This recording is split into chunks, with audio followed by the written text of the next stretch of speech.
आप सभी का नमस्ते एकेडमी में स्वागत है। आज मैं आपको वास्तविक संख्या मैथ का चैप्टर 1 एनसीईआरटी क्लास 10th बताने वाला हूँ।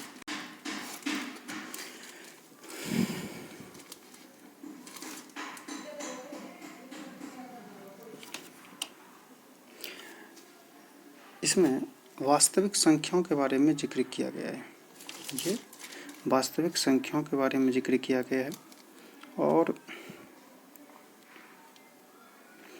इसके जो गुण है वास्तविक संख्याओं के, ये दो प्रमेयों के माध्यम से बताया गया है। एक प्रमेय है यूक्लिड विभाजन एल्गोरिथम और दूसरा है अंकगणित की आधारभूत प्रमेय फंडामेंटल थ्योरी ऑफ अर्थमेटिक्स। अब यूक्लिड की अगर बात करें तो यूक्लिड विभाजन एल्गोरिथम को पूर्णांक की विभाज्यता के रूप में माना जाता है।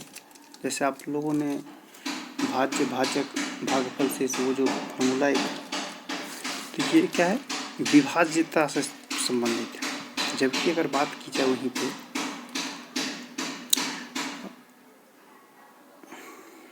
बात की जाए अंकगणित की आधारभूत प्रमेय के बारे में, तो ये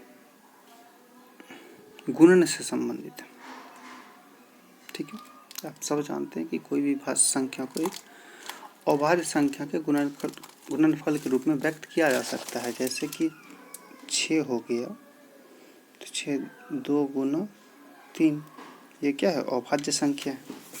तो इसी तरह से अगर 7 हो गया 9 हो गया, किसी को भी भाज्य संख्या है जो उसको अभाज्य संख्या के गुणनफल के रूप में व्यक्त किया जा सकता है। तो ये हो गया। और यूक्लिड की जो विभाजन एल्गोरिथम है, इससे हमें HCF निकालने में मदद मिलती है। ठीक, आते हैं थोड़ा इसके बेसिक को समझें। तो एल्गोरिथम क्या है? एल्गोरिथम जो है,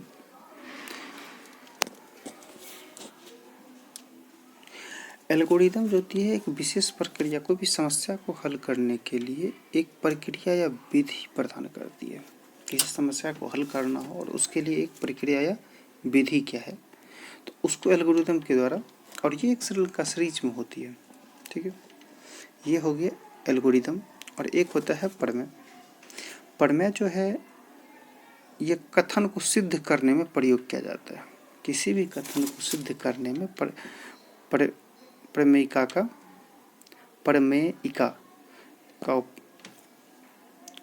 यूज किया जाता है। ठीक है, अब यूक्लिड का फिर विभाजन प्रमेयिका क्या है? तो विभाजन प्रमेयिका शब्द का अर्थ क्या हो गया कि किसी कथन को सिद्ध करने में प्रयोग किया जाएगा। अब कि ये किसे सिद्ध किया जाएगा, तो अब एक चीज़ मैंने पहले जिक्र कर चुका हूँ कि यूक्लिड विभाजन प्रमेयिका में HCF किया जाएगा। ठीक है, तो दो धनात्मक पूर्णांक है इसमें, A और B। ये रहा A और B, A और B 2, और पूर्ण संख्या Q और R विद्यमान है। ठीक है, ये बोलता है A equal to BQ plus R। ठीक है,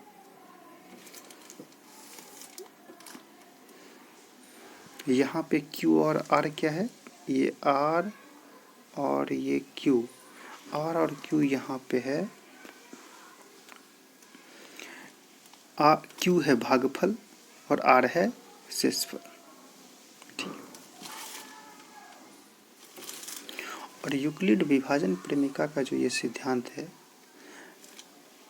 ये विभाजन प्रमेयिका है। विभाजन को सिद्ध करने की ये प्रमेयिका है।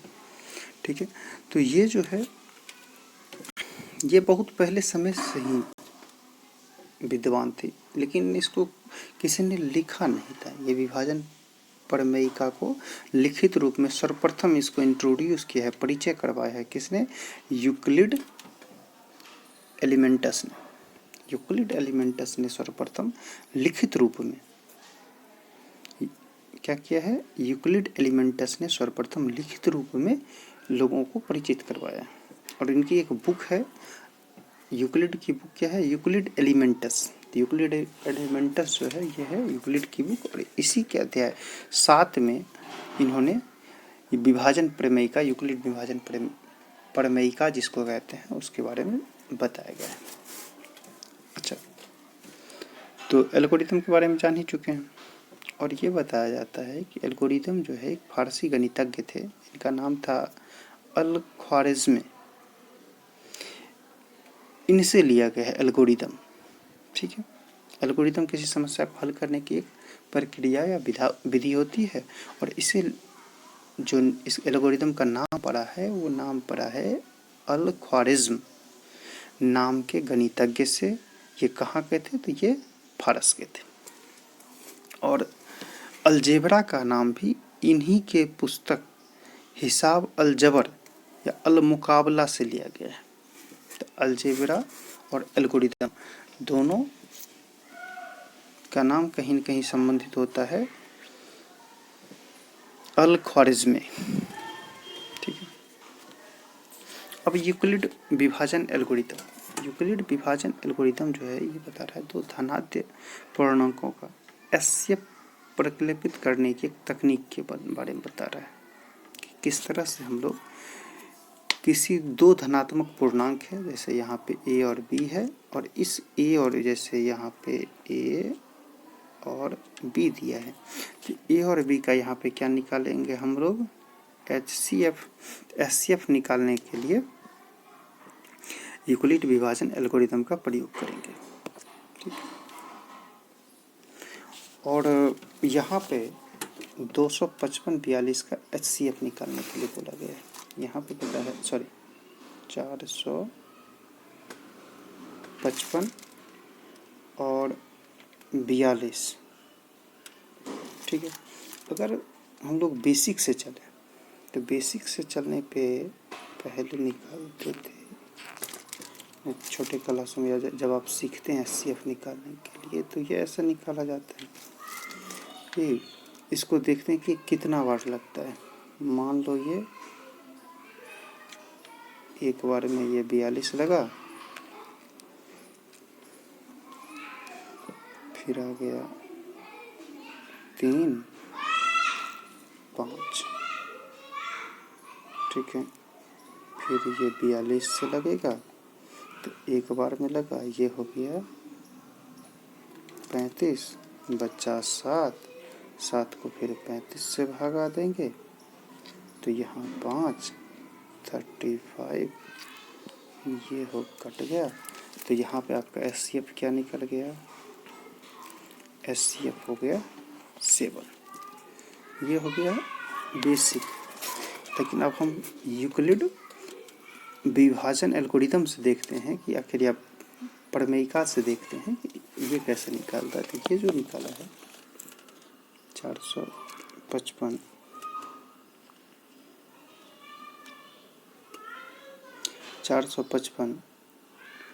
और 42 का, ठीक है, तो ए को माना है बड़ी संख्या, तो 455 इक्वल टू 42। ठीक है, अब ये देख रहा है इसका भागफल जो करेंगे तो क्या हो जाएगा 10। अगर 42 और 1 देखिए 42 और 11 का अगर यहाँ पे करें तो 42 और 1, तो देखो बेसिक अगर गुना की बात करें तो एक तो आप ऐसे कर सकते हो 2 4 2 4 2 6 4 462 455 से 11 नहीं होगा, यहाँ पे 10 ही होगा। सेकेंड थिंग कि ये जो है तो यहाँ पे ये तो आप समझ लिए कि यहाँ 10 ही होगा, और मैं एक सिंपल वे में बताना चाह रहा हूँ कि 42 और 11 के जैसे मैंने बेसिक गुणनफल किया, जैसे बचपन में आप करते हैं, मैं एक और सोच रहा हूँ कि शॉर्ट रूप में आपको बता दूँ। 42 और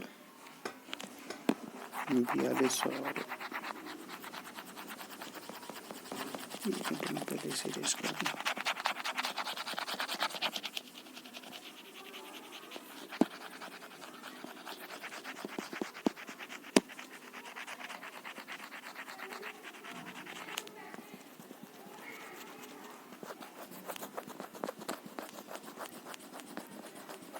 ठीक है। तो 42 और 11 का 42 मल्टीप्लाई 11। तो इसको शॉर्ट फॉर्म में या एक बार देख के कैसे कर सकते हैं कि इसको आप ये कर दो 42 10 प्लस 1। अब किसी भी संख्या को 1 और 0 से गुना करेंगे वही हो जाएगा, सिर्फ एक 0 लिख दो, ठीक है, प्लस 42। और जोड़ने में आप जानते हो ये 3 डिजिट है, ये 2 डिजिट है।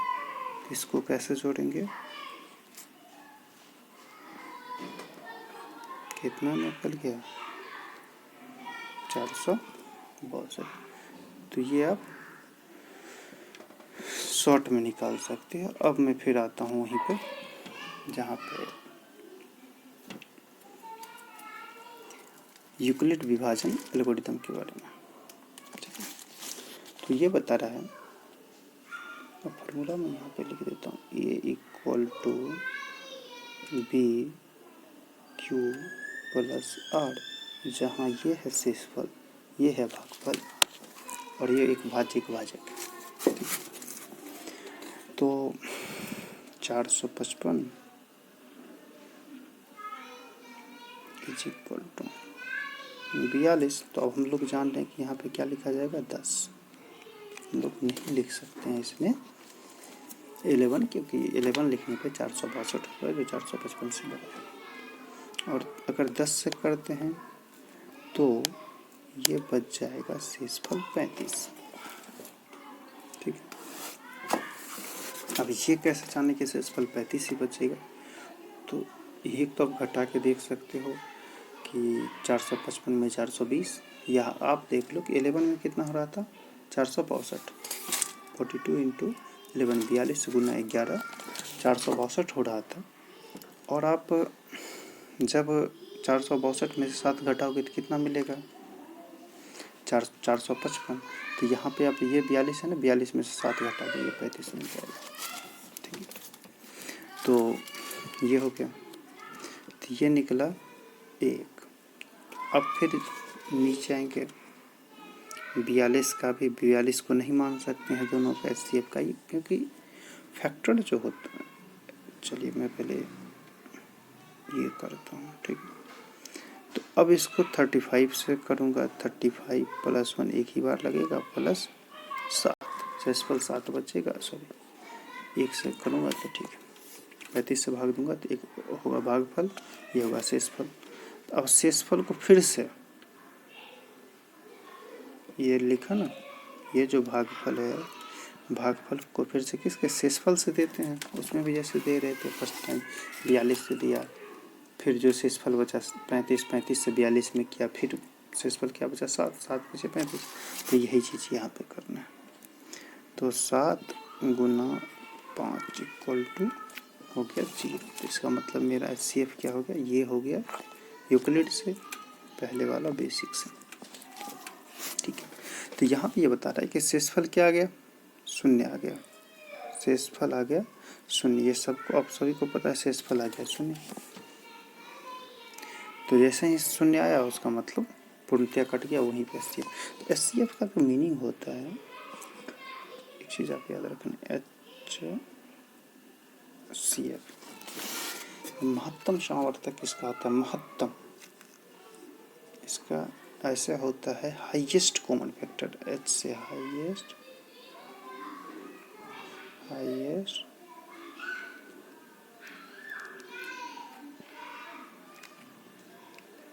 Common factor.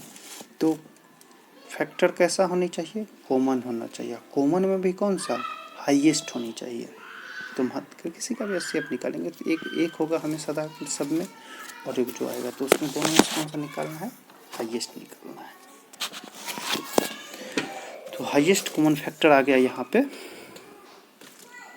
7, ठीक है।